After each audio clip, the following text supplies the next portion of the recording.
Hey everyone, welcome back to the Dr. Shana Show. This week I have a special guest who's a very dear friend of mine from college, Dustin Hannasch, and we are going to be talking about ecology. So, a lot of people, they go to college, they get a degree, and they don't work in their field. This is not the case for my friend Dustin. He got an ecology degree and has worked in the field since graduating.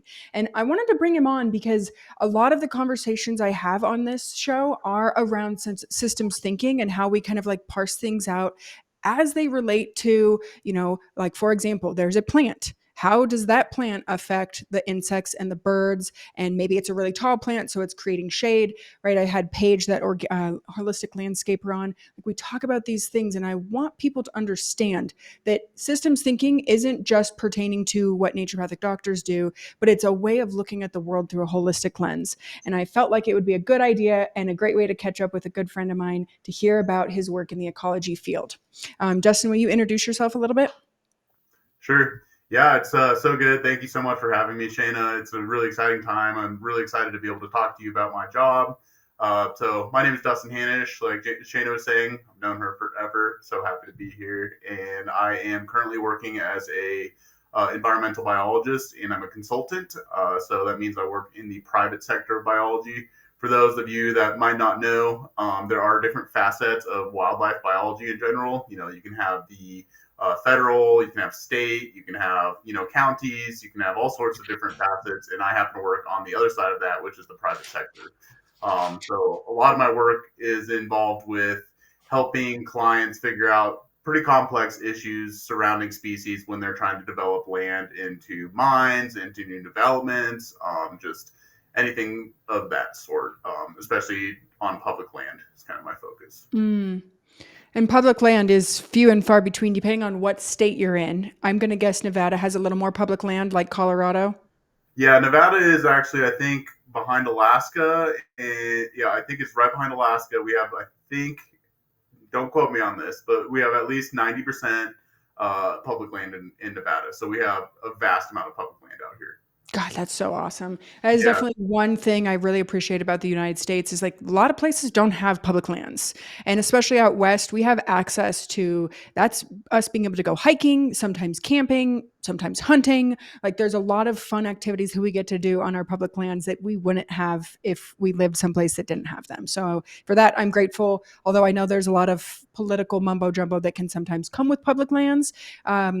Like the plant species, or there's a bird, or mining is something that's been really important because of all the electric cars. And what do we do with that, and like how does that affect our public lands, one for our recreation but also the beauty of it, and also the environmental impacts as far as like toxic waste, thinking about East Palestine and the train falling over, right? It's like, how does the mine have an effect on the land quality? Can you I want people to understand the difference between government and private, because I think they have different um, goals in mind, right? It's not just profit on one end. It's also like what the purpose is. Can you kind of help us understand the difference between government and private ecology services? sure. So I have a little bit of background. Until 2 years ago, I've worked, or I guess 2.5 years ago, I worked I've worked for the state, I've worked for the feds, I have worked in a lot of different facets, worn a lot of different hats. So I guess let me start off by saying, like, speaking to the public land side of things and the public agencies. So in public land, we have all sorts of different entities that operate that. So we have like the Bureau of Land Management, we have the U.S. Forest Service, we have the Fish and Wildlife Service, and there's probably some agencies that I'm not including that I'm just forgetting. But you kind of get the general sense is that there are several agencies, and just depending on which one we're dealing with, we're just dealing with different entities. Mm-hmm. So the public land side of things, they're obviously very concerned about their mission statements, right? So the Bureau of Land Management, as they're called, the Bureau of Land Management, they are out there trying to manage the land appropriately for the use of the people. And so that means that there's cattle out there, there is mining permits developed, there's a lot more development on BLM land than say like obviously like the National Park Service, for instance. It's like you're Okay. never going to develop anything in the national parks. And the Forest Service as well. Like when you kind of picture the Forest Service, you picture you go up to the Sierras. I'll talk because I live in Nevada. We have the Eastern Sierras, Colorado have the Rockies. That's kind of what a lot of people picture with the Forest Service, these big, beautiful forests, big, beautiful mountains. And so you're not necessarily going to have a lot of development on the Forest Service lands unless it's like building a campground, building a new trail, things of that. Hmm.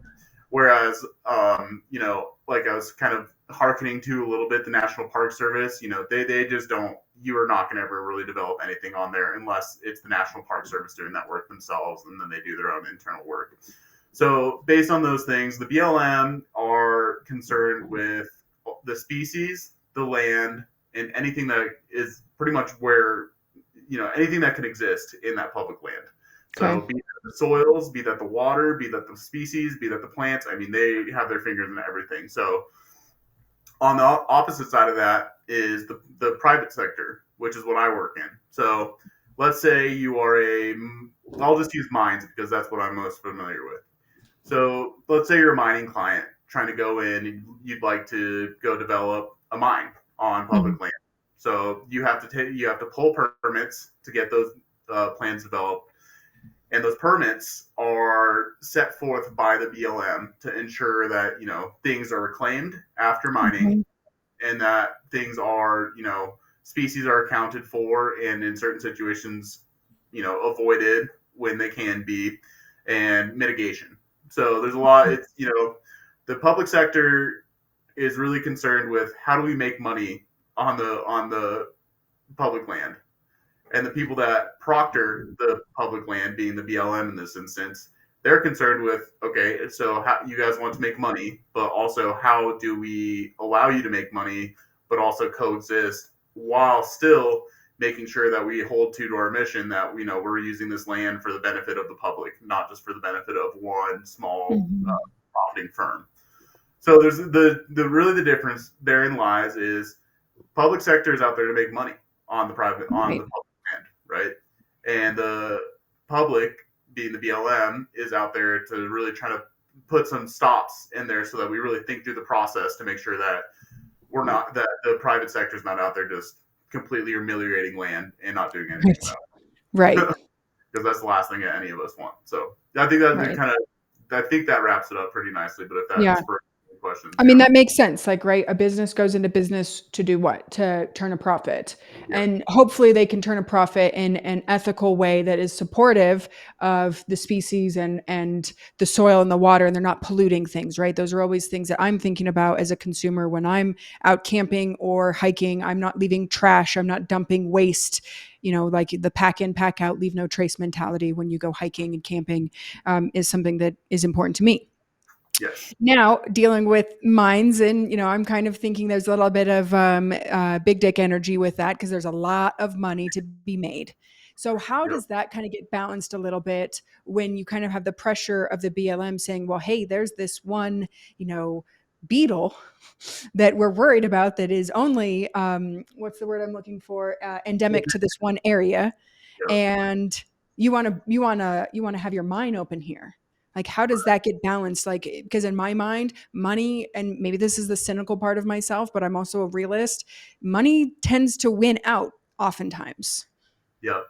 And so the unfortunate circumstance with a lot of times that is it does. I mean, we go out there. So my position is a biologist. So we go out there and we do baseline surveys to kind of understand what's there in the first place.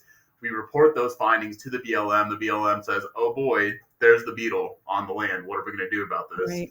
And then so it's my job to say, okay, like let's go to the drawing board and let's figure out, where do you want to put this mine?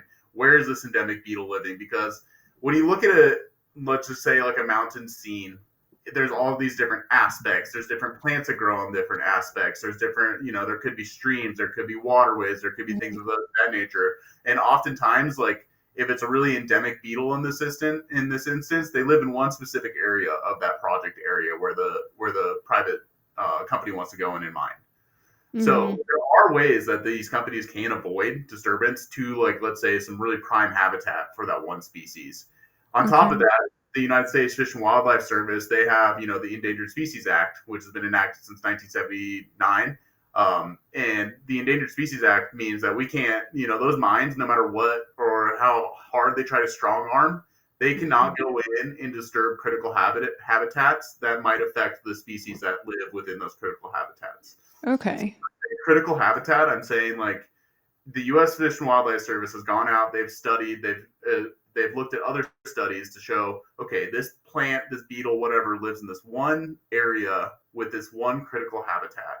You cannot like this is the habitat characteristics. You cannot disturb anything that falls within those habitat characteristics. So no matter what that private client wants to strong arm, in the end they can't.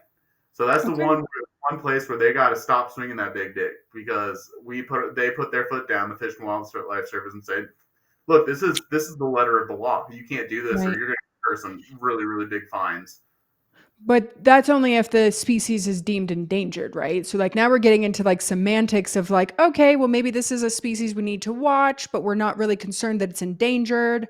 But then my mind goes, well, okay, we don't really know. We don't have enough studies because like these are things that are very costly, right? To like go Yeah, out and do these type of surveying studies because it's a lot of manpower, like hours and hours and hundred thousands of hours, maybe tens of thousands of hours.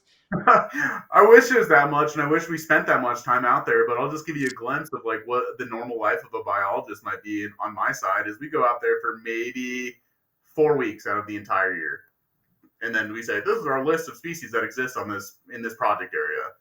Is Wow. that great? Probably not. You know, it's that's where a lot of contention comes from the private sector versus the public sector.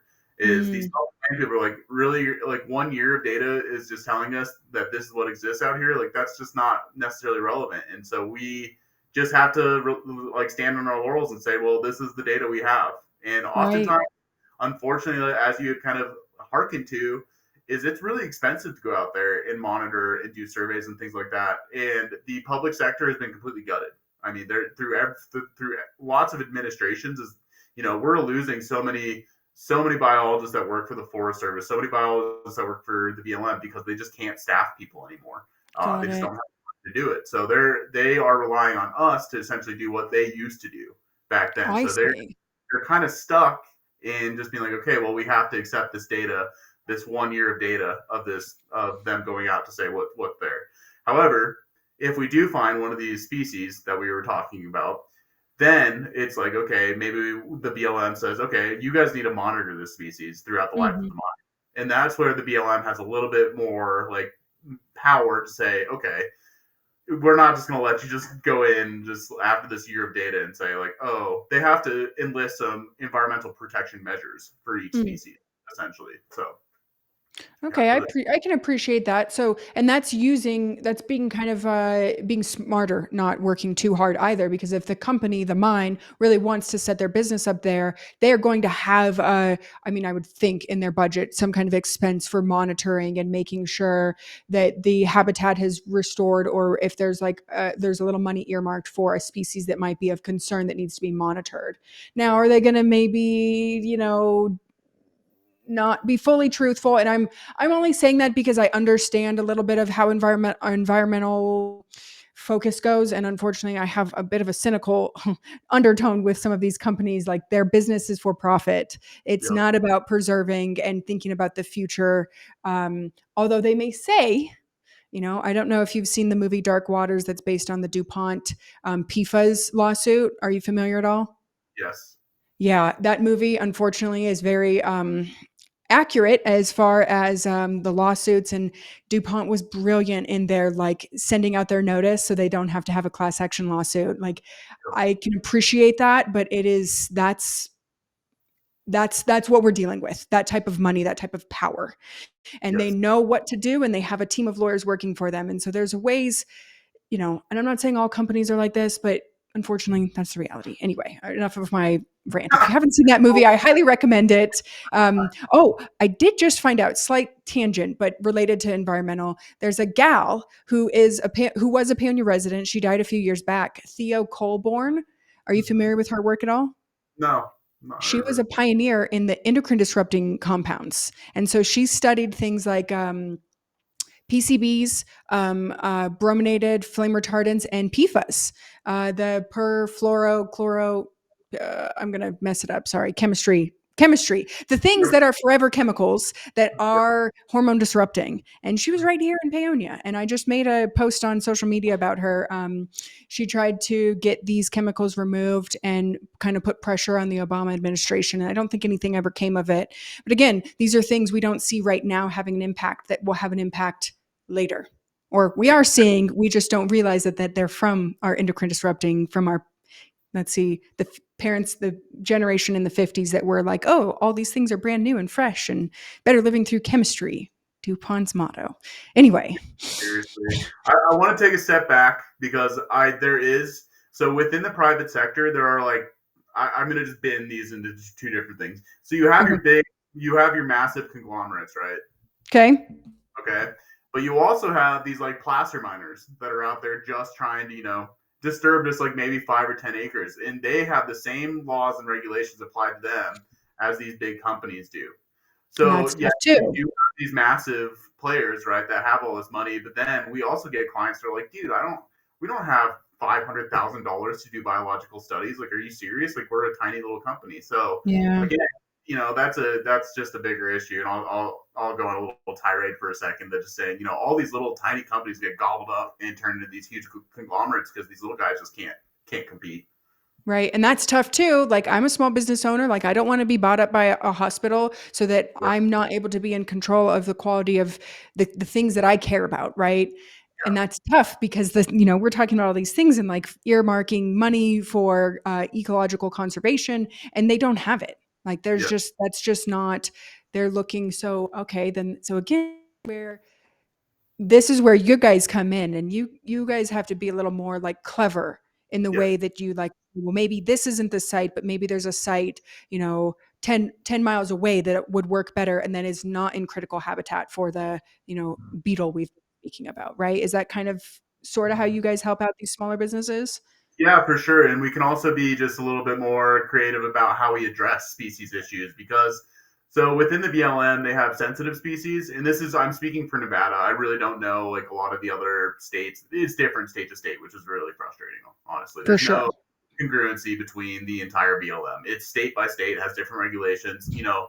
Let's just take, for instance, like you can say, in let's say Montana, like there's a ton of wolves in Montana. There's no wolves in Nevada, so they're obviously going to have different protections based on those two different states. So it Right. makes sense that the BLM can't just have these blanket regulations across the entire United States. It just wouldn't make sense. There's just too many Right. ecoregions. There's too many things going on, and so that we do need to just be creative with the sensitive species, and we can kind of, we're never lying. We're always going to report what we see, but we have creative ways to just be like, look, like, this potential habitat is not actually potential habitat. We'll go out there, we'll go do some surveys to kind of demonstrate to the BLM like this.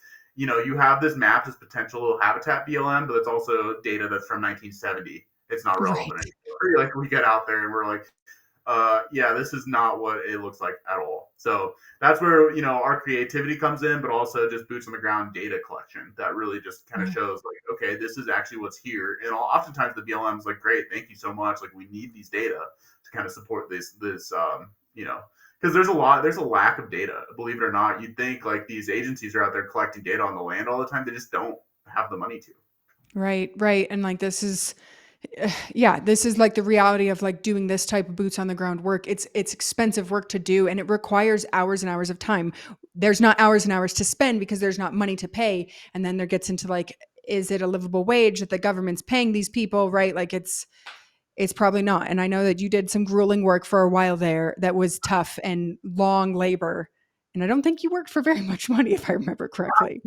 No, definitely not. Yeah, this biology for a long time for me was a labor of love. I've kind of, everybody, when you become a consulting biologist, you kind of get a little bit of shade thrown on you from the agency biologists. They kind of joke with you like, oh, you sold your soul to consulting.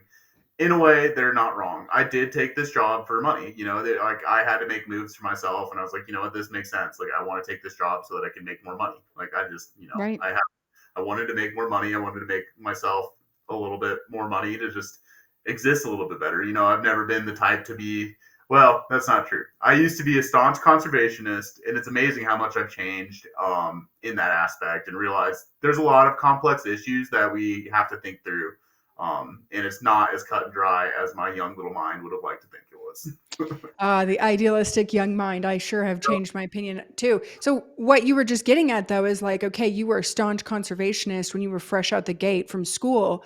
Kind Yep. of, kind of walk me through some of your thoughts on that because that you said it's complex and nuanced. That systems thinking is when we start to be able to see the web of interconnectivity that everything seems to has. Yep. Yeah, exactly. So, I my very first job out of college was working for the Forest Service, and I had a lot of fun. We were out there doing surveys on old growth forests. I was literally coring into trees, counting rings, seeing how old trees were in a given project in a given area to kind of guide the Forest Service's logging policy.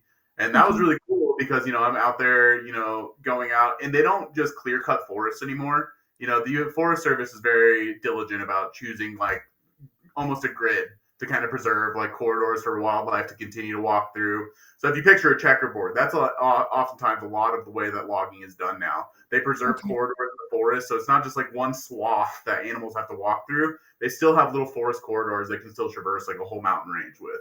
And Okay. so within those clear patches in that checkerboard, there are going to be like one, two, three, four, five. It depends on what the forest health advisor has to say, but there's going to be like 1 to 5 of those like those really old trees that I measured that are going to be preserved. So that it was really cool, and I was like, wow, this is like so exciting. But that was kind of my first introduction. It's like, oh, so we don't have to say no logging because guess what? I'm standing on a wood floor right now. you know, And I I, bet it's nice. nice. I like it a lot. We had carpet on top of it, which was just disgusting. So I'm really glad. Right. So I just kind of realized I was being a damn hypocrite just in that aspect. It's just like, you know what? Like I use a lot of these products that I'm so staunchly against. It's I can't have one and not appreciate the other, if that makes sense. Mhm. It didn't It make sense does. to just have this like staunch conservation personality when I use a bunch of stuff that comes from the forest, that comes from the BLM land, things of that nature. So that was one pretty eye-opening thing. Then after I worked for the Forest Service, I worked for a fish hatchery, and that also opened my eyes too. I went into that job thinking, wow, this is so cool. We're putting so much steelhead into the rivers in Idaho. Like this is such an incredible experience.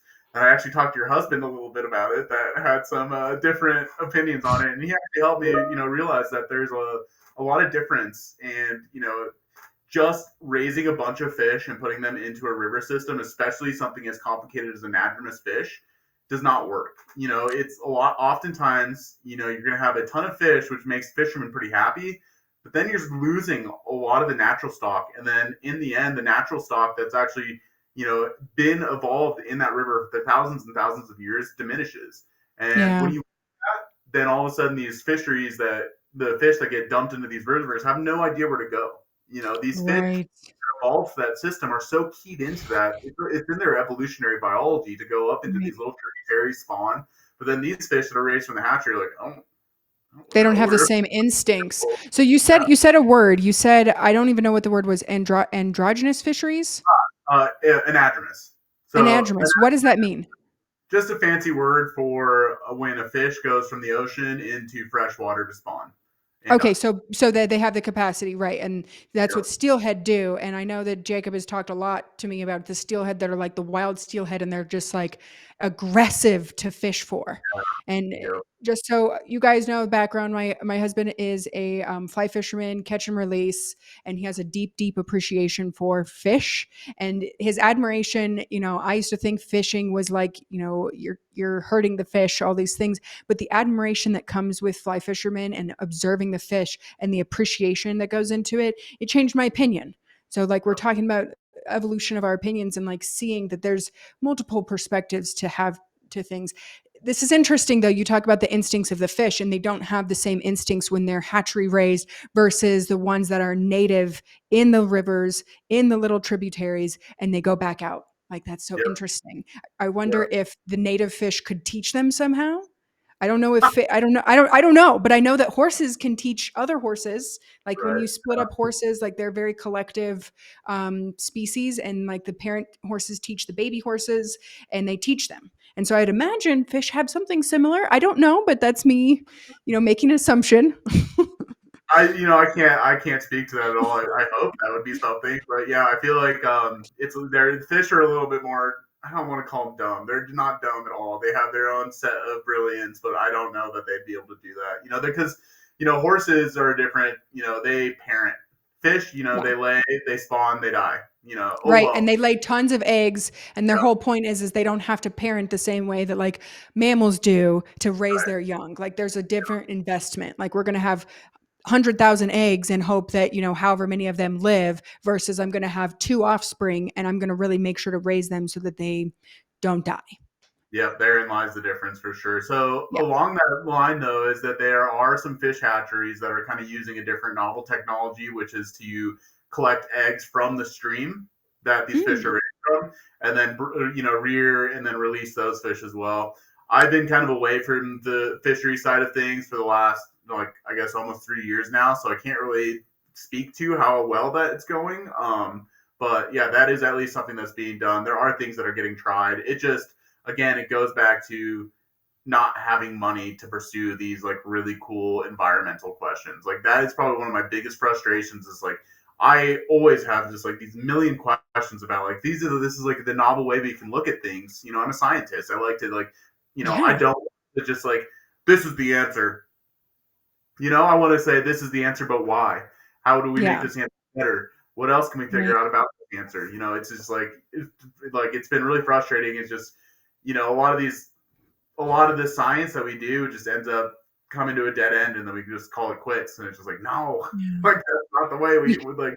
We answered one question. I have 10 more questions that I want to answer because we learned this one thing. And I say this all the time. It's like the more education that I've gotten, the more I learn clinically about something, I realize I know pretty much nothing. And I Yeah, always have way, way, way, way, way more questions than I do every single day that I've been alive. I'm, again, like that naive, fresh out of college. I know so much, like I'm book smart, but we actually don't know anything in science. Like shit, man. So it's humbling. It's very humbling to yeah, realize.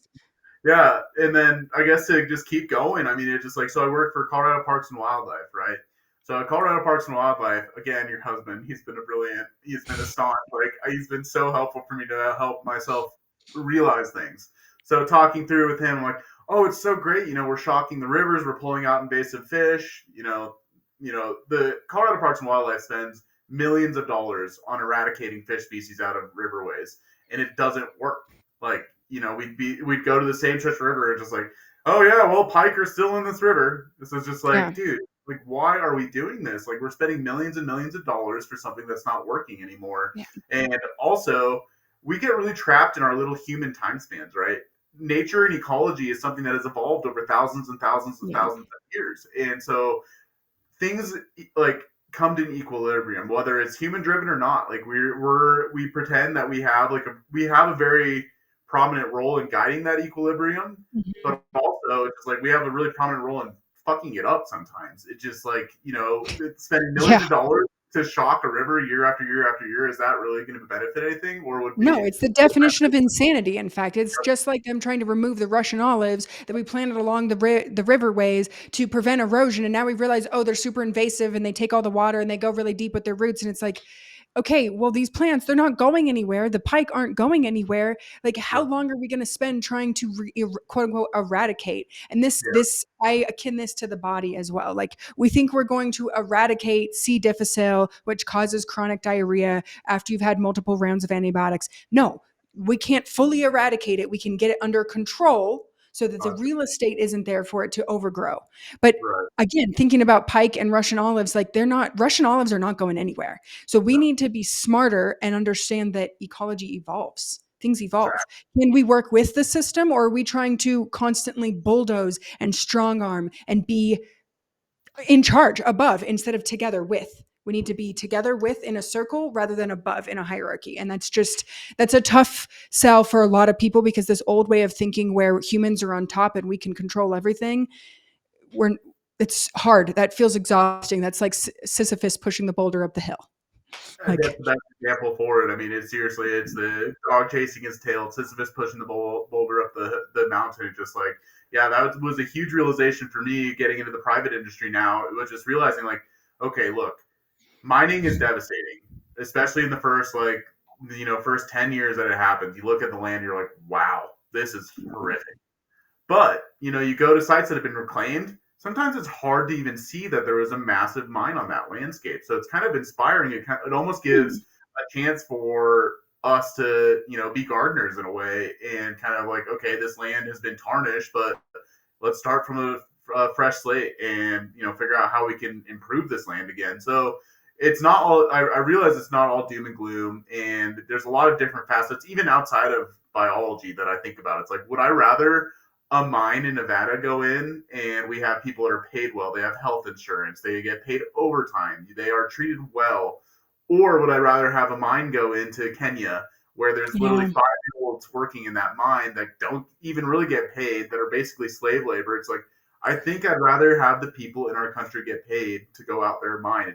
It's something that's complicated, that facet for me. It's just like I can't keep it in the realm of biology anymore. It's just like, you know what? I have to look past that. And oftentimes with like a lot of this species work is the economic side of it doesn't get factored in. It's just like they mm, don't.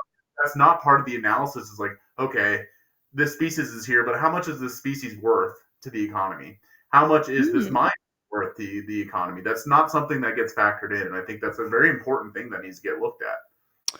I'm hearing you starting your own consulting firm and having that be an aspect to consider because that's something that like that's how we evolve is you have yourself boots on the ground and you say, hey, this isn't working. Like we're spending $1 million for this thing and it's not going to work because now Joe Schmo and his small business, instead of big bucks over here, can't run his operation and hire these 10 people and give them good quality healthcare. Like Yeah, you just hit a very important pain point for people and businesses that are struggling. Now, yeah, okay, so now like okay, this makes me think okay, this one plant or this one beetle, like maybe it doesn't have a place in commerce. How can we be sure that if we remove that it's going to be not a problem, right? It's right, like that's our own ego kind of playing a role, but like again, like we have to weigh these other things. And like I don't know, I think you were kind of getting at the cobalt mining, which is pretty disheartening, and they don't have protective equipment, like they're barefoot, like yeah, it's moms with babies on their back harvesting, and yeah, it's these are things we need to take into consideration living in the Western world. We live in a very privileged society where we yeah, don't have mines because it's bad for the environment. So we can just outsource it to someone else. yeah, We're see how ugly and tarnishing it is. You also brought up something that was really important to me that as a naturopathic doctor, I see all the time. Okay. So we can say a mine is kind of like chronic illness. And like at the peak of chronic illness, ooh, the person does not look well. They are unwell, like in many ways in their health. The first 10 years of the mine, it's harsh on the climate, harsh on the environment, harsh on the plants, the water, etc. But what about 20 years after that mine is closed? And that's with us doing reclamation. What if we don't even do reclamation? What if we just clean up our mess and we just leave it? The earth will reclaim itself. Things yeah, will eventually creep in. Chernobyl happened, and there's plants and animals that are there now. Crazy. Because that is the quality that the earth has. Like the earth is constantly trying to heal itself and wants to be in that state. Yes? You yeah. see? Yeah, exactly. It's almost the natural state. It's just like from chaos to order. It's like it's just constantly in flux. It's just there's we just get so trapped in our little 100-year lifespan. It's really and I find that too. It's just like I get it's like, oh, this is so awful. Like, oh my god, I can't believe this. But then it's just like, dude, like what's this gonna look like in 200 years? What's this gonna look like? That's what's really important to me. It's just like Right. get beyond that scope of like this is what's it gonna look like in our lifetime, because nature just doesn't work like that. I mean, take a tree; it takes hundreds of years to grow, right? So it's just like Yeah. that's the time span we have to think in. But it's really difficult because people want to leave a legacy for themselves. They want to feel like they had an impact while they were alive. So yeah, it's really hard for folks to pull themselves out of our time span, and that's completely reasonable, right? I mean, you're worried about Totally. your day to day, your hour to hour. It's really hard to think 200, 300 years in the future because it doesn't affect you. You don't feel the Right. effects of it. Yeah. So yeah, it's really incredible, and I think tying the economy into the mining side of it, it really kind of opened my eyes to just being like, wow, there's a lot more complicated issues than just this one plant. And oftentimes, let's say this mine's going in right next to a federally endangered species of plant, right? When Okay. that mine is operating, that plant might be better protected than it ever has been, rather than just being out in the public land. It's an odd thing to think about, but like, there's going to be controlled access to that site. There's going to be, nobody can go in there and just be upset that there's this endangered species of plant there and just rip everything out. Like that plant is going to get taken care of. It's going to be monitored, or we're going to learn a lot from it. And Right. unfortunately, so also another facet of the private biology is we have these litigation agencies. So I don't Mm. even, they're not litigation agencies. There are things like Wild Earth Guardians, the Center for Okay. Biological Diversity, just to name drop a couple of them. But they're entities that actively sue the federal government for work that the federal government permits on public land. And so Okay. these companies actually sue the federal government, and a lot of times it's just like, great, so now we're suing the feds with money that, like, they're already strapped for cash, they're already strapped for people, and then now they have to like address these litigation concerns. And Hmm. it was, to quote Joe on this, he was talking, Joe goes on like random tirades all the time, Joe Rogan, and he was talking about how if you look into some of these companies, that a lot of that money's coming from China. Oh my God. Are you kidding me? It makes sense. Wow.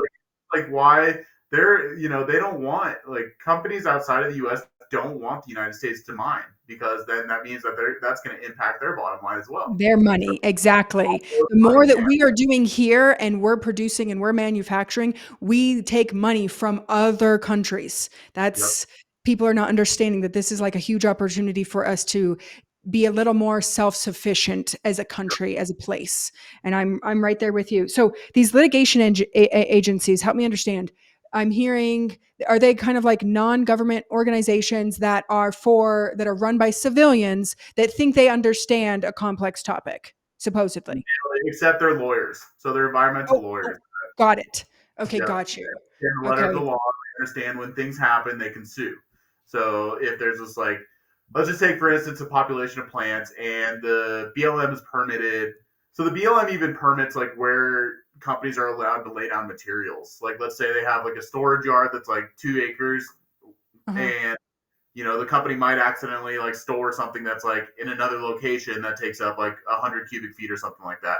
They can Interesting. sue if that was in like critical habitat that's been designated, even if the plant isn't in that habitat at that moment, it's in critical habitat, so they can sue for that kind of stuff. So That's it's really, and I don't want it to come across as that I think we should just go in and just mine everywhere. There obviously needs to be a balance, right? Like, right. just with everything else, like the yin and the yang is like one of the oldest testaments to, like, it's this like amazing thing that just shows us like everything needs balance. Like, it Mm. doesn't make sense like to ever, just like, in some sense it's like makes sense to like either eliminate or fully do something, but a lot of times like, you just need a balance of things, and that's the same for biology, that's the same for mining, that's the same for anything like that.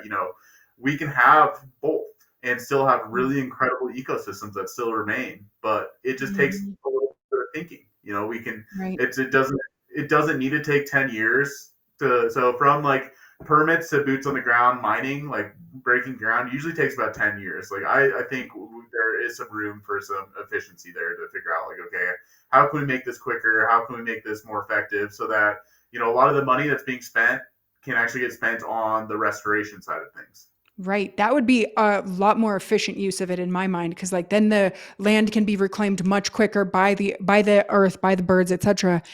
So you Yep. said something that was really interesting to me. It's like, okay, the mine gets the permit and it's next to or nearby an endangered species of some flavor.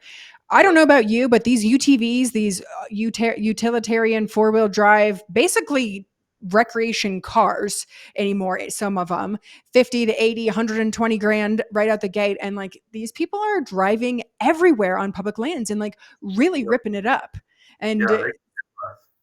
and I'm not sure what you guys are seeing in Nevada, but we're definitely seeing some destruction on our public lands from the UTVs. While I know how fun it is, I'm sure I haven't been in one. I have some ethical issues with them personally. Um, obviously, if you're catching my drift, but like that protects the plant, or the species is then protected from those type of people that don't understand, and they might be out there drinking, smoking, having a good time, not paying attention to exactly what they're doing.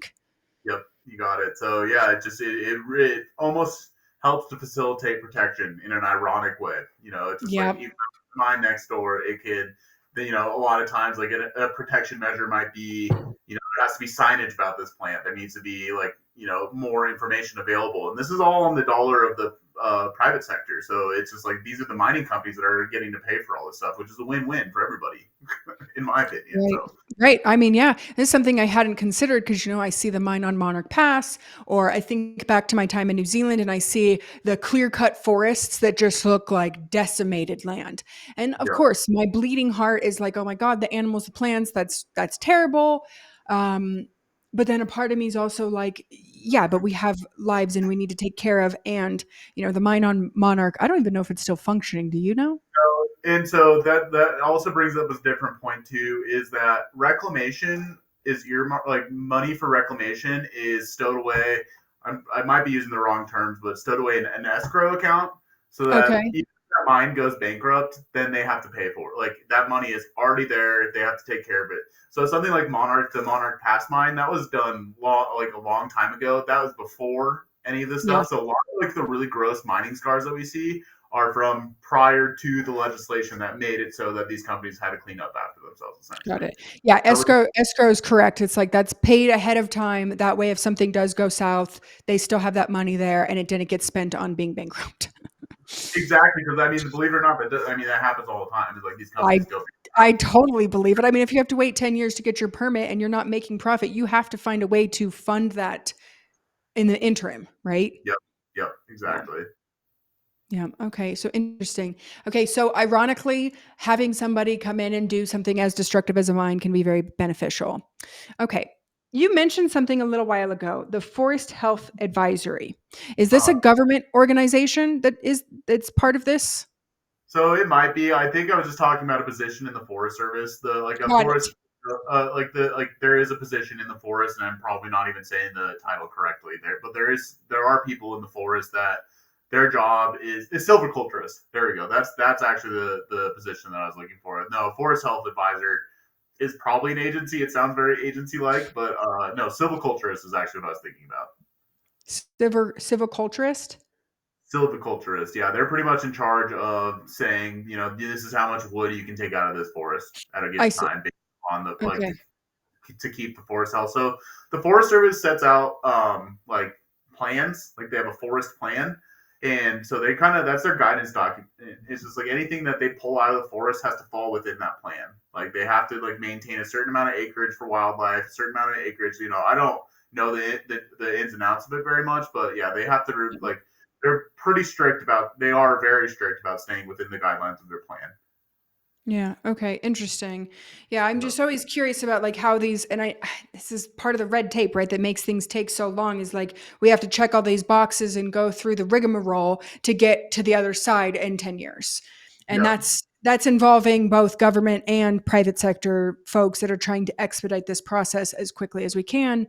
So, okay, economics, we have to take into consideration the impact on humans, and then we get this is where politics unfortunately comes in, is like, can we be sustainable as a country taking care of our consumer needs?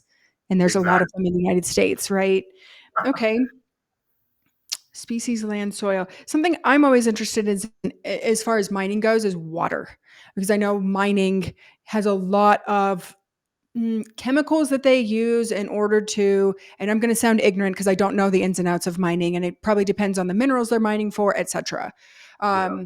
The chemicals that are being used, though, oftentimes we think of them not being too big of a deal, and then we just put them in like an evaporation like tank that kind of sits at the top of the mine. Is that true for most mines, all mines?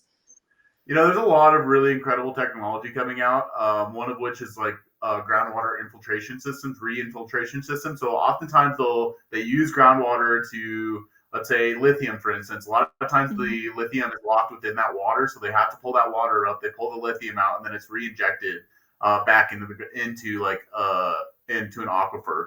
obviously before it's dumped into the aquifer, it has to go through. A lot of these mines have their own like water treatment facilities on Okay. like in the actual facility themselves. So they have to meet a certain criteria set forth by the Environmental Protection Agency before that water is discharged back into the ground. Obviously, just like with anything else, just like how your Cheetos are allowed to have a certain amount of human eyelashes in them and things like that. I'm sure there are still some like small amounts of chemicals that are allowed in Right, there, right, but right. yeah, and I don't know the ins and outs of it, but I do know that there are some novel technologies. It's not like they're just dumping their wastewater right back into the stream, which is another thing that countries do in like India and things like that. Is like that's a pretty common process. Is they use the mining water and it just goes right back into the ecosystem. So there are some really smart people in the United States working to figure out how we can do mines like the cleanest, and Yeah. so it's not. I think there's some really incredible developments. It's obviously there's probably some still things we're going to learn, but as a human species, learning is part of our evolution. We're going to look back at a lot of this shit that we do right now and be like, wow, like this is so silly. Like, Why did we just think about this? Yeah. yeah, like the same way we look at people, in the 20s, 30s, any historical people, we're just like, oh my god, I can't believe that's the way we used to think. It's the zeitgeist of the time, and Right. it's the zeitgeist evolves as time evolves. So we're obviously going to look back at a lot of this stuff and be like, oh, dirt. But in the end, is it better to not try and not know, or is it better to Right. try, fail, and then learn from it? I think I'd lean on the latter being a little bit more important. Same. And kind of going back to what you said about we could have this happening in India. It is happening in India and they're dumping it into their riverways and they don't care. There's not regulation. While I'm generally not a fan of more regulation, here's what I do care about. Maslow's hierarchy. Are you familiar? No, Okay, so Maslow was a psychologist back at some point in time, and I really like his like triangle that he has, where it's self-actualization at the top. And one of the great things about being living in the United States is we have most of us, not everyone, have our food, water, shelter, our basic needs met, and then like love and safety and like all these things we need in order to be a solid human being to the point where we can start self-actualizing. The fact that we can have this conversation, we're taking into consideration not only the land and soil and the water, but also human impact, economic impact, political impact, self sufficiency. Like these are multifacets. Like this is self actualization. And us using our technologies and our smart people in the United States is, in my opinion, better because then we're not or poisoning things less, yeah, that's a better way to put it. poisoning things less or being a little more diligent or thoughtful about it, I guess we could say, because we Yes, have the capacity. We're not just thinking about our food, water, and shelter. We have our basic needs met. So now we can consider the needs of other species, animals, humans, communities, etc. Right? Like that's part of Maslow's hierarchy, and I do appreciate that. And if our mess is here, we're going to be a lot more thoughtful in making sure we're doing it the best way we know how to today, versus how cheap can we get this for? and the thing is that mining touches everything that we use. No matter you could, unless you're a hermit that lives in the yeah, there you go. Unless you're a hermit that lives in the mountains, you are using things that are literally pulled from the earth and turned into something else. Like there's no avoiding it. Like you were saying, it just we are so privileged to be like, no, we don't want that here, and then it gets shunted off to some faraway country. It's just like that's just not Right. fair, man. Like that It's that puts not. you above everybody else. And is that something that you really want? A lot of those people that really care about the environment probably don't look at it through that lens, but they're all probably very caring people. And when they, presented with that, they're probably like, man, that's pretty hypocritical. Hopefully, but some people dig their heels in pretty deep. I mean, that's the idealism, though. And I feel like a lot of us have that idealism. It's like, well, I don't understand, and it's not happening here. And we stopped the molybdenum mine in Crested Butte. So, win win. Everybody Yeah, wins. But then we need molybdenum, right? Like, I've got a camera, I've got a mic, my phone's here, my computer's here. You know, all of these things are created. Our cars, there's this push towards electric vehicles. Like, there's all these fancy, precious metals that we need. And we need to be thoughtful about how we're getting these things.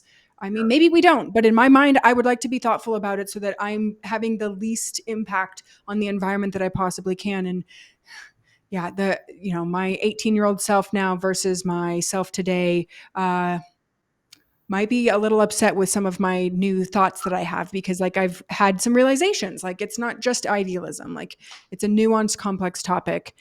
Yep. And that's one of the things I appreciate about taking that step back and looking at a system as a whole and saying, how is this affecting 10 streams of things and not just, I need to make profit or I need this, whatever. I don't even know. I can't think of something else right now, but Yeah. No, and I think it's got the really gist. important. It's really cool to like think about it in terms of your profession as a doctor. It's just like, how often is it like, well, there's this one isolated issue in your body that has nothing to do with anything else that's going on. Is that Yep. ever the case? I mean, very rarely, especially with complex chronic illness. Like, and I Yep. say this, it's like we learned that song when we're kids: head, shoulders, knees and Uh-huh. toes. Everything's all connected. It's like you go to a Yep. neurologist, you go to a cardiologist, you go to a gastroenterologist, you go to an orthopedist. Yeah, but this is all connected. And like the fact that you have chronic Lyme disease is affecting your joints, it's affecting your gut, it's affecting your neurological system. And if we don't have someone that takes a step back and looks at the person as a whole, connected human being, and maybe they're also in a shitty relationship and need to divorce their wife, right? Like all of these things play a role, or they have a shitty job that they need to quit. Like these things affect our health. There was Yep. just Mark Hyman's been posting about like relationships, toxic relationships cause inflammation in the body. And like there's been a number of, a lady quit her job, divorced her husband and moved back to her home country, and all of her health issues suddenly vanished. Weird. Like it happens. And I see So this, my colleagues see this, like, these are, you can't change that. Like, there's the adage of, are you surrounded by assholes? Like, is it you that's having mental issues or are you surrounded by a bunch of assholes?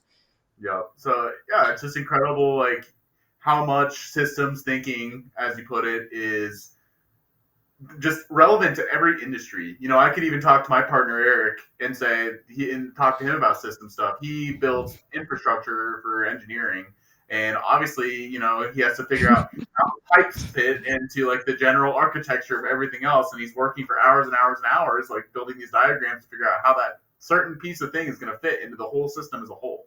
So Yep. oftentimes, like, we get caught up on these little tiny issues, but then you kind of step back and realize, like, well, that's just not the only issue, and that's not the only question that needs to be asked. That's also not the only area we need to focus on. There's a lot of really amazing things that we can do when we really try to get ourselves out of that very strict box that we put ourselves into. Yeah.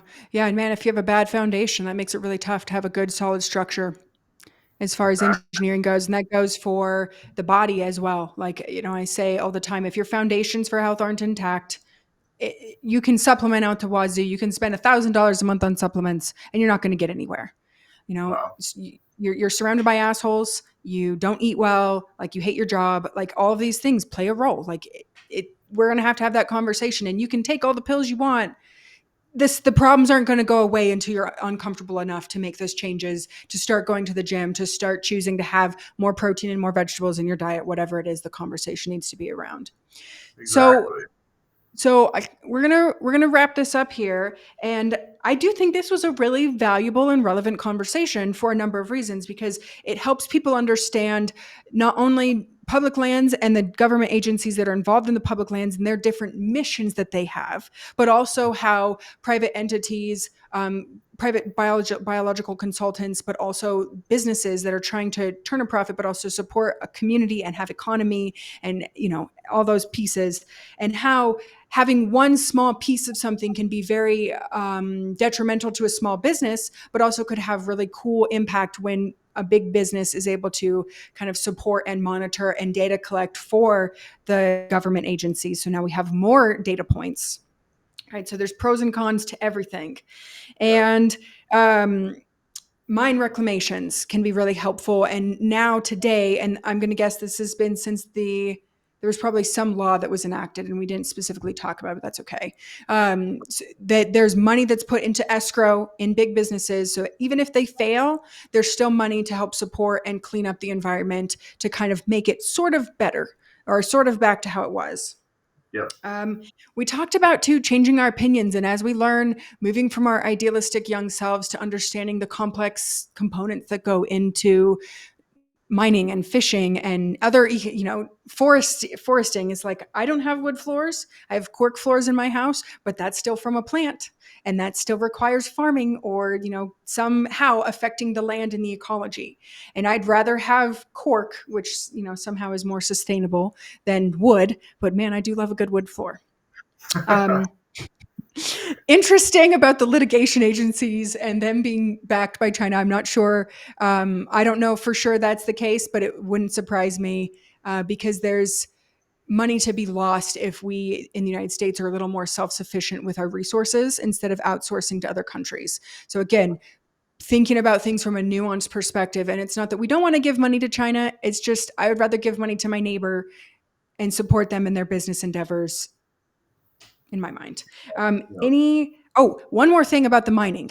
We are working on better technology. You called it groundwater infiltration systems so that we can reclaim that water and put it back into aquifers clean, but there's going to be parts per billion, parts per million of chemicals. So we're doing the best we can with the skills and the knowing that we have now and hoping that we improve over time as we gain better and more thorough understanding.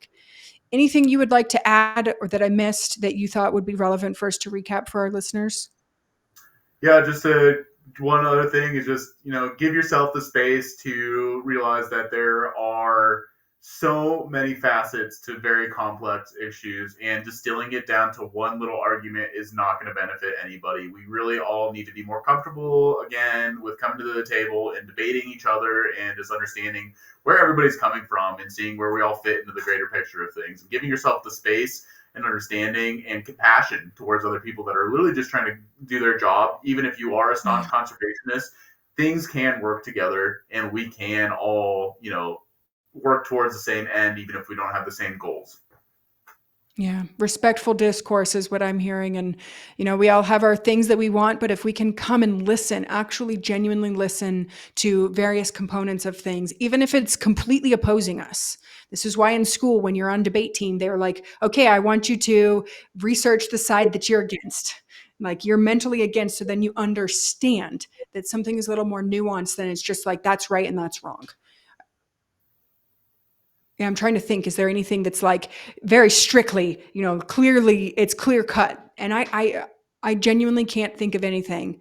We all need food, water, and shelter to live as humans. And Yes. can we even say that that's a right? I would like to think so, but I'm sure that there's something I don't know that would make that be the case that it's not. I don't know. Yeah, I yeah. don't know. I might say that might be a very cut and dry one. I'm not sure Food, water, though. and shelter. I mean, I would like my fellow humans to be able to be taken care of and have their very basics met. And I know there's a lot of people in the planet that don't have that, or on this earth that don't have that. And that's shitty. And I'm glad that I do have those things. Okay, Dustin, where can people find you if they want to find you? I know you're not on socials. You're not hip to that anymore. It's true.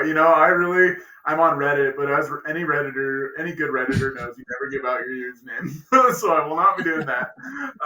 But yeah, feel free. I mean, if there's a way, I don't know if you have a way to like drop emails or anything like that, but yeah, feel free to list my email address, dhannish92@gmail.com.